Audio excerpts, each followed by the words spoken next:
India का cold desert ये है लद्दाख। इस सूखे रेगिस्तान में आपको दूर दूर तक फैले ऊंचे पर सूखे पहाड़ दिखेंगे, जिन पर ना कोई पेड़ है और ना ही कोई घास, क्योंकि हिमालयाज़ के इन सूखे पहाड़ों में साल भर में मुश्किल से सिर्फ 3 इंच बारिश होती है। तो ऐसी बंजर जगह पर पानी का होना कितना मुश्किल होगा, ये सोच से भी परे है। पर इन सब के बावजूद हिमालयाज़ के इन सूखे पहाड़ों के बीच में ही एक ऐसी लेक है जिससे बड़ी लेक पूरे हिमालयाज़ में नहीं है, जिसका नाम है पैंगोंग।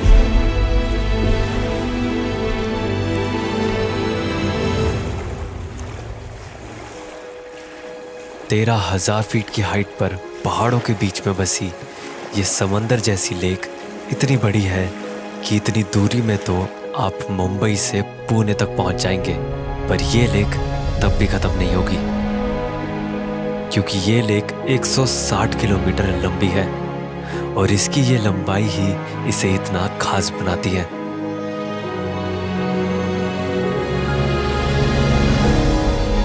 पर नेचर ने इस रेगिस्तान को एक इतनी बड़ी लेक तो दे दी, मगर एक शर्त पे कि इस खूबसूरत लेक का एक बूंद पानी भी पीने लायक नहीं है। और इसी वजह से ये इंडिया की हाईएस्ट सॉल्ट वाटर लेक है।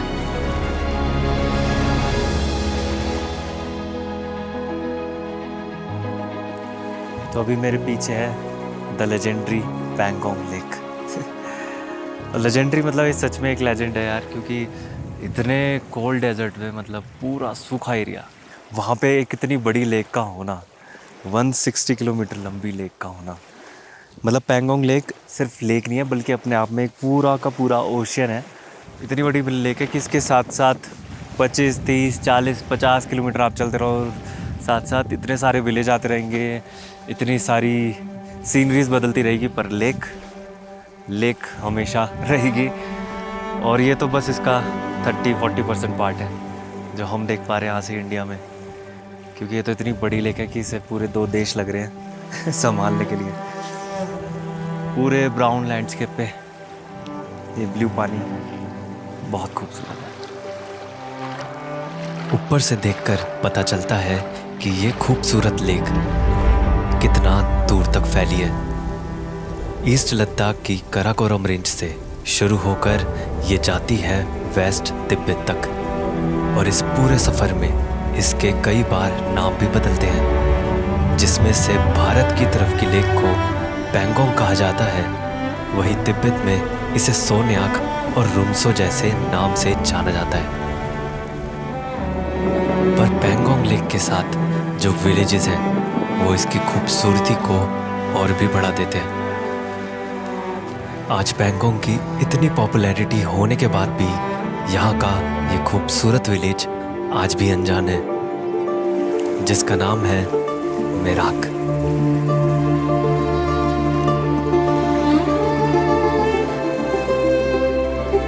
इस छोटे से विलेज में कुछ गिने चुने घर ही हैं, जिनके पीछे खड़ी ये बेहद ऊंची और बर्फ से ढकी पहाड़ियाँ ही इसकी पहचान है, जिसकी वजह से यहाँ का हर एक नज़ारा खूबसूरत लगने लगता है।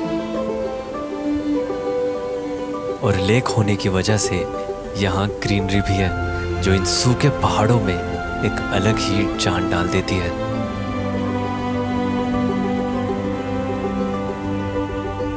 तो अभी इस वक्त हूँ मैं लद्दाख के एक बहुत ही खूबसूरत विलेज में, मेराक विलेज। और सच बताऊँ तो इसकी सबसे खूबसूरत बात पता है क्या है, कि इसके एक तरफ पूरे आपको स्नो पीक दिखेंगे इतने सुंदर से, और वो भी एक नहीं मतलब काफ़ी सारे स्नो पीक्स, और इसके जस्ट सामने सबसे खूबसूरत पैंगोंग लेक है। आपको और क्या चाहिए, मतलब यहाँ पे विलेज में आपको एक बहुत ही कंप्लीट सा व्यू दिखेगा। बहुत सुंदर जगह है। जनरली लद्दाख में बहुत ही मुश्किल से पेड़ दिखते हैं, बट यहाँ पर काफ़ी सारे पेड़ हैं और कुछ नीचे लेक के पास ग्रास भी है, तो यहाँ पे अच्छी खासी ग्रीनरी है बाकी लद्दाख के कंपैरिजन में। ये वाली जो जगह है पैंगोंग लेक की, ये एक तरह से ऑफ बीट है, क्योंकि यहाँ तक कोई नहीं आता, ये लास्ट विलेज है पैंगोंग लेक का। तो आना चाहिए, बट बहुत खूबसूरत जगह है ये। अभी मैं चल रहा हूँ इस विलेज में, देख रहा हूँ कुछ लोग वगैरह मिले या फिर थोड़ा यहाँ की लाइफ से थोड़ा रूबरू हो कुछ जानने को मिले यहाँ के बारे में। तो चलो घूमते हैं।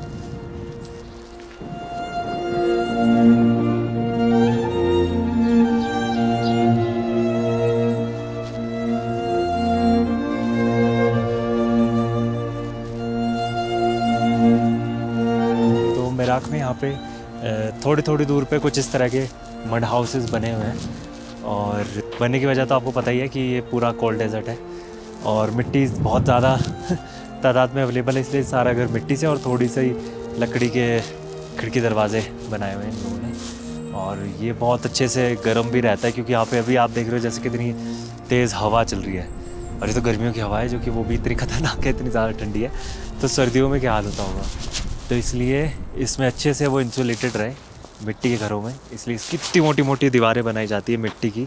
और ऊपर कुछ इन्होंने झाड़ियाँ वगाड़ियाँ लगा रखी है ऊपर छत पे इंसुलेट करने के लिए थोड़ा और ठीक इस घर के पीछे इतना बढ़िया खूबसूरत नज़ारा है, पर ठंडा बहुत है यहाँ पे। मेराक की एक ख़ास बात ये भी है कि यहाँ पर लेक के पास एक बहुत ही यूनिक बीच है। पैंगोंग लेक के बीचों बीच एक रास्ता जाता है रेत से बना, जिसके दोनों तरफ है पानी, जो कि बहुत सुंदर लगता है।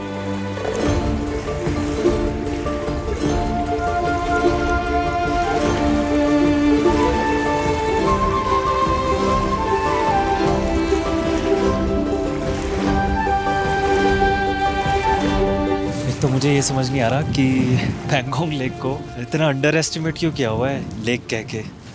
मतलब इतनी बड़ी लेक है ये, और पानी आप देख सकते हो, पानी में इस तरह की वेव्स उठ रही हैं कि जैसे ओशन में उठती हैं।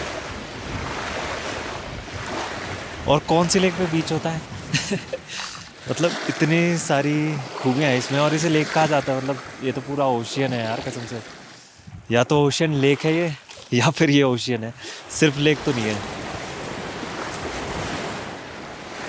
इन लहरों को देखते देखते कब रात हो गई पता ही नहीं चला, और तारों से भरी रात के बाद सुबह की रोशनी में ये पहाड़ सोने जैसे लगने लगते हैं।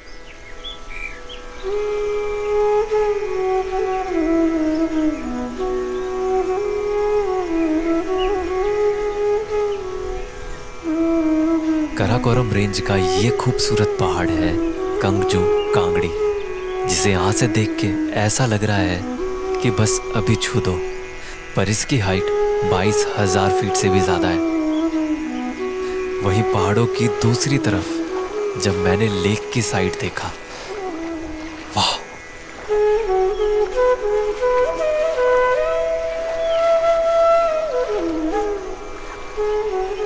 अभी इस मोमेंट में इतना सुकून है ना, जो हल्की हल्की हवा चल रही है जिसकी वजह से ये लहरें बन रही हैं छोटी छोटी लेक में, और उनकी आवाज़ आ रही है, और चिड़ियों की आवाज़ भी आ रही है कहीं दूर से,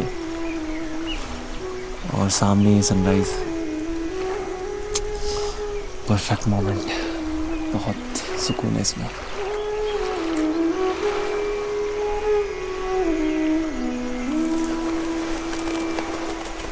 लेक से दूर जब मैं गांव की तरफ चला तो एक